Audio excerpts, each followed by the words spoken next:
அஸ்ஸலாமு அலைக்கும். என் பேர் ஃபயாஸ், வாணியம்பாடி ஊர். என்னோட கேள்வி இந்த மதிமுகம் தொலைக்காட்சியில் அடமானத்தை பற்றி ஒரு கேள்வி கேட்கும்போது, நீங்கள் அடமானம் போடுறது ஹராம்னு சொன்னீங்க, அதாவது வட்டின்னு சொல்லி. எனக்கு அது புரியல. என்கிட்ட இப்போ 2 லட்ச ரூபாய் இருக்குனாக்கா, ஒருத்தர்கிட்ட வீடு இருக்குது, எனக்கு வாடகை கொடுக்குறது கஷ்டம். அதனால நான் அடமானம் போடுறேன்.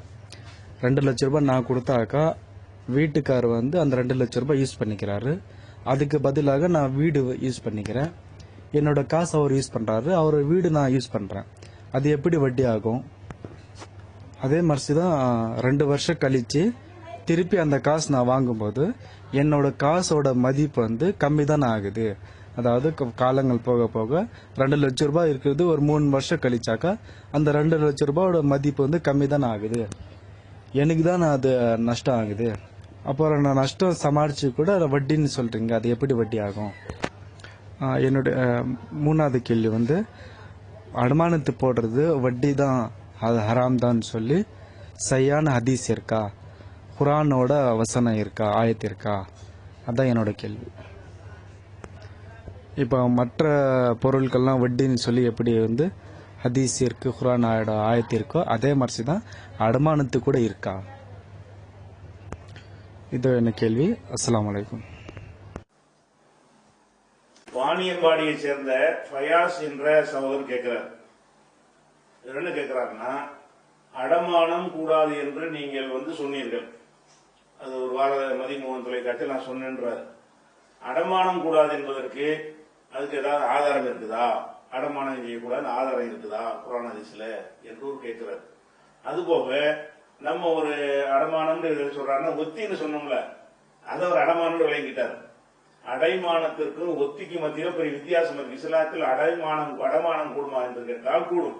அடமானம்டா என்ன என்று கேட்டால், எனக்கு ஒரு கடன் தேவைப்படுது, நான் வாங்கின கடனை கொடுக்காம ஏமாத்திட முடியும். அதுக்காக என்ன செய்யறேன்னா, செக்யூரிட்டிக்காக வேண்டி இதை வச்சுக்கிட்டு எனக்கு 1000 ரூபாய் தாங்க அப்படின்னு கொடுக்கறது. இந்த பொருளை எது கொடுக்கறது? செக்யூரிட்டிக்காக கொடுக்கறது. இவர் அதை பத்திரமா வச்சுக்கணும்.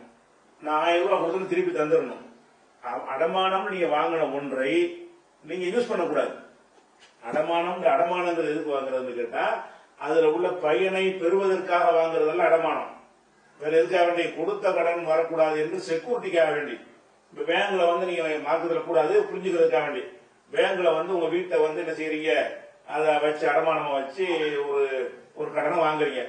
அந்த பேங்க் அதை அனுபவிப்பான அந்த வீட்டை, அந்த டாக்குமெண்ட் அவன் வச்சுக்கிருவான். அந்த புடிமான அவன்கிட்ட இருக்கும். அவனா அதை திறந்து ஆபீஸ் போட போறான் இல்ல. அந்த கடனை தருவதற்காக வேண்டி ஒரு பிடிமானத்திற்கு வாங்கி வைத்துக் கொள்வதுதான் அடமானம் என்பது.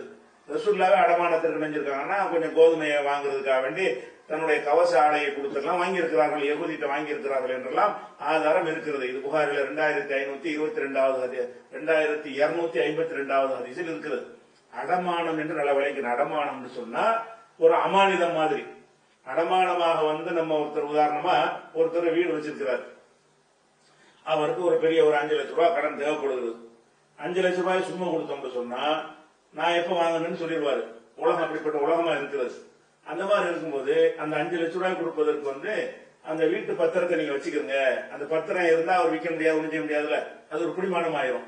அதுக்கு ஒரு எழுத்து மானம்லாம் போட்டு அந்த பத்திரத்தை ரிஜிஸ்டர் பண்ணி என்ன செய்யணும், அந்த பத்திரத்தை இவர் கையில வச்சுக்கிட்டாரு. சும்மா கொடுத்தீங்கன்னு சொன்னா போலீஸ்ல போய் என் பத்திரம் காணா போச்சுன்னு என்ன செய்வாங்க, அதுக்கு நமக்கு அதுல ஏமாத்தி போயிடுவாங்க.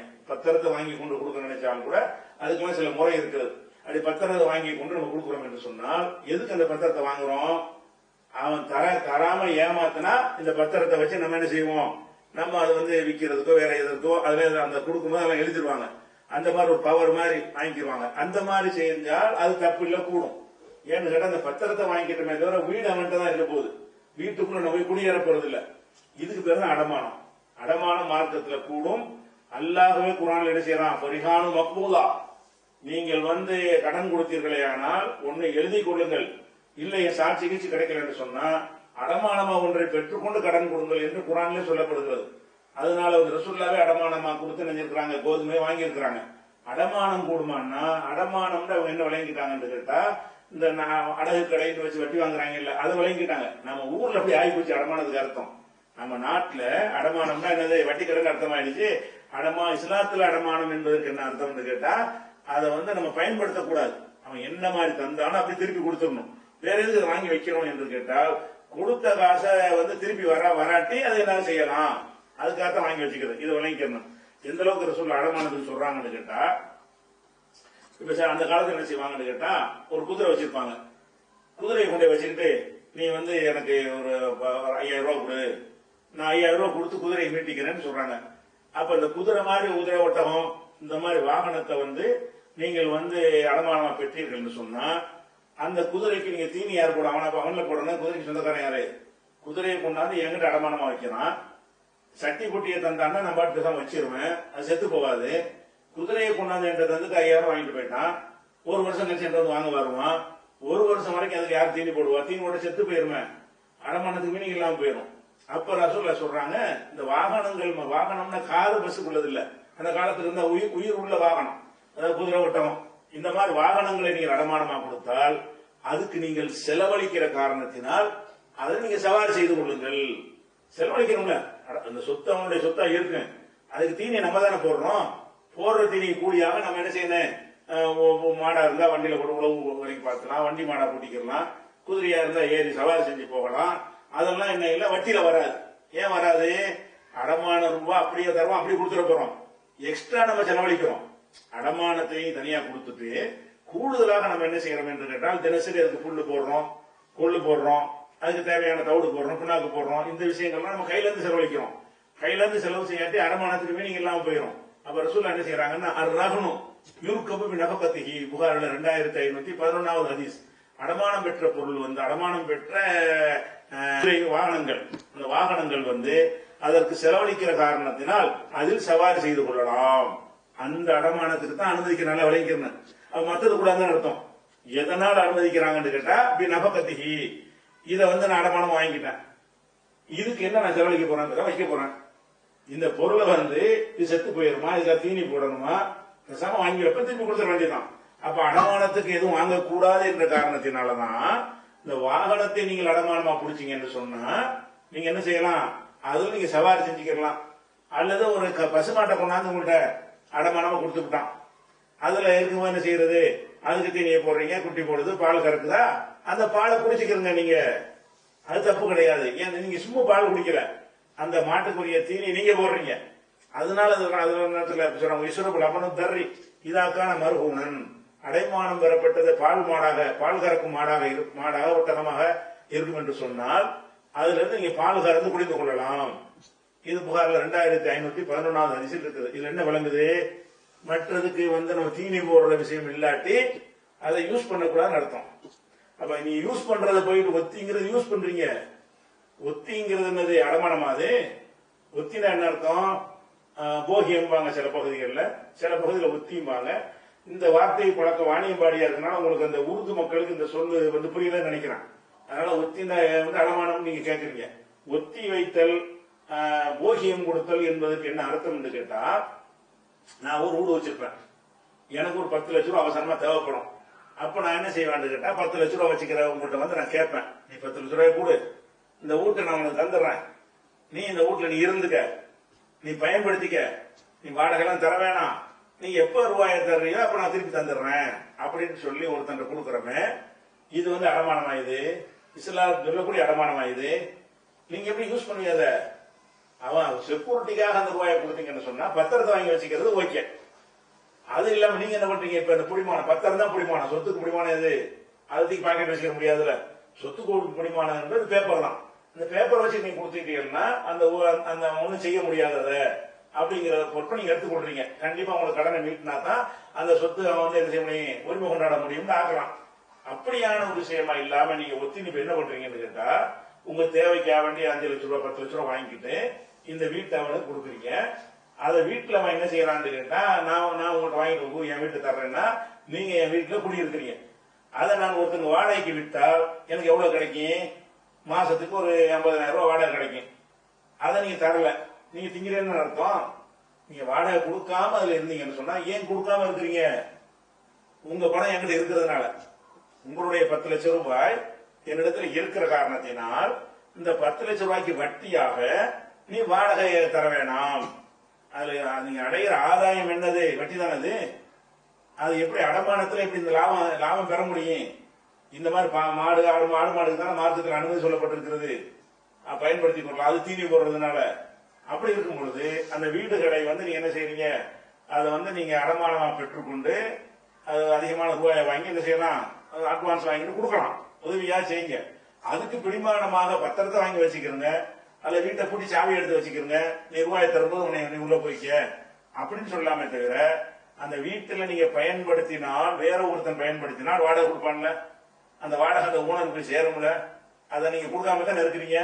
அப்படி சிந்திச்சு பார்த்தோம்னு சொன்னா, நம்ம கொடுத்த ஒரு பொருளுக்கு ஆதாயம் அடைந்தால் கொடுத்த பணத்தை அப்படி முழுசா வாங்கிக்கிற போறோம், அதோட சேர்ந்து ஒரு ஆதாயத்தை அடைந்தோம்னு சொன்னால், பணமா வாங்கினா மட்டும்தான் வட்டின்னு கிடையாது, எதுவும் வட்டி தான், பணம் தான் அது. வாடகையை கொடுக்காம இருக்கிறீங்கன்னு அர்த்தம். வாடகை ஒரு தொகையை எடுத்து அவனுக்கு கொடுக்காம நீங்க பாக்கெட் வச்சுன்னு அர்த்தம். அப்ப அந்த வாடகை கொடுக்காம இருத்தல் என்பது எதற்காக நீங்க வாடகை வாங்கல, நீங்க ஏன் கொடுக்கல, அவனுடைய பெரிய தொகை உங்கள்ட்ட இருக்குது, அதனால உங்களுக்கு என்ன செய்ய முடியல, நீங்க வந்து வாடகை கொடுக்க வேண்டிய தேவையில்லைன்னு முடிவுக்கு வர்றீங்க. அவனும் கேட்க முடியாத நிலைமை வருது. இதுதான் இந்த வித்தியாசம் விளைவிக்கணும். அடுத்து என்ன இவங்க கேட்கறாங்கன்னு கேட்டா, அந்த ஒத்தியா நம்ம கொடுக்கும் பொழுது நம்ம ஒரு 10 லட்சம் ரூபாய் கொடுக்கறோம், அந்த 10 லட்சம் ரூபாய் அவன் பயன்படுத்துகிறானே, அதன் மூலம் நல்ல ஆதாயம் அடைக்கிறானே அப்படிங்கிற மாதிரி என்ன செய்யறாங்க, அது ஒரு கேள்வியாக துணை கேள்வியா கேட்கிறாரு. அது போக இந்த 10 லட்சம் ரூபாயை கொடுத்து 5 வருஷம் கழிச்சு அதை திருப்பி தர்றான். திருப்பி தந்தான்னு சொன்னா அந்த ரூபா மதிப்பு குறைஞ்சு போயிடுது. நம்ம கொடுத்த ரூபா வந்து அதிக மதிப்பு உள்ள ரூபா, காலம் செல்ல செல்ல மதிப்பு குறையுது.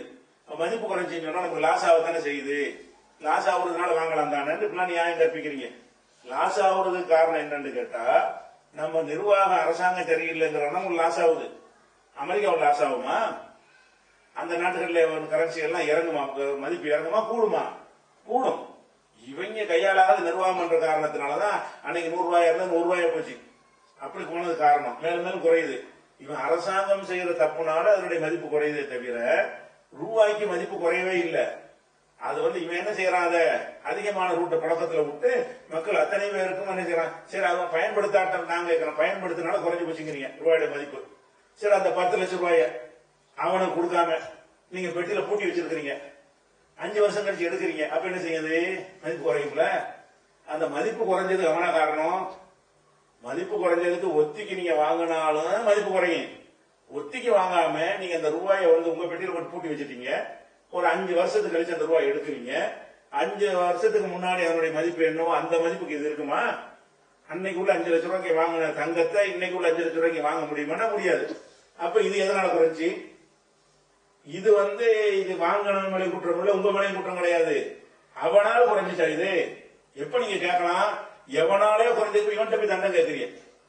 தண்டம் யார்கிட்ட கேட்கணும்?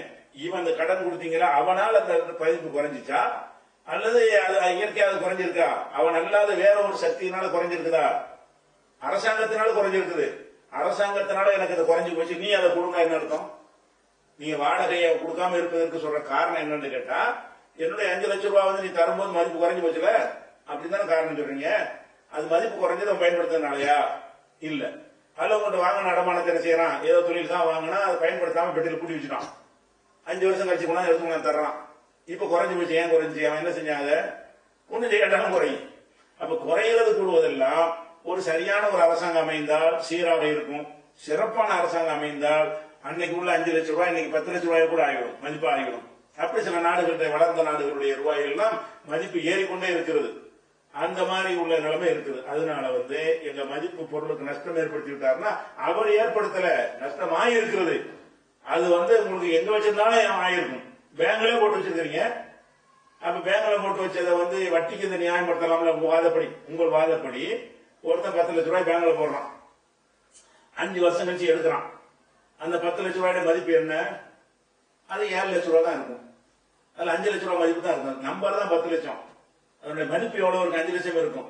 அப்ப நான் பேங்க்ல போட்ட காரணத்தினால் 10 லட்சம் ரூபாய் மதிப்பு 5 லட்சம் ஆகிவிட்டது, நான் வட்டி வாங்கினால் என்ன அப்படி கேட்கவில்லை நீங்க. இது ஏற்பட்டது வந்து என்ன காரணம் அதை யோசிக்கணும். பேங்க்ல இருந்தா தான் அங்க அது இறங்குறது கிடையாது, எங்க இருந்தாலும் இறங்கும். உங்க பெட்டில இரும்பு பெட்டில நீங்க பூட்டி வச்சிருந்தாலும் அரசாங்கத்தினுடைய பாலிசை மாத்திக்கிட்டானே இறங்கி போயிடும். அதனாலதான் அந்த இழப்பு ஏற்படுத்தே தவிர அதை வைத்துக் கொண்டு நீங்க ஆதாயம் அடைகிறது எப்படி சரியா வரும்?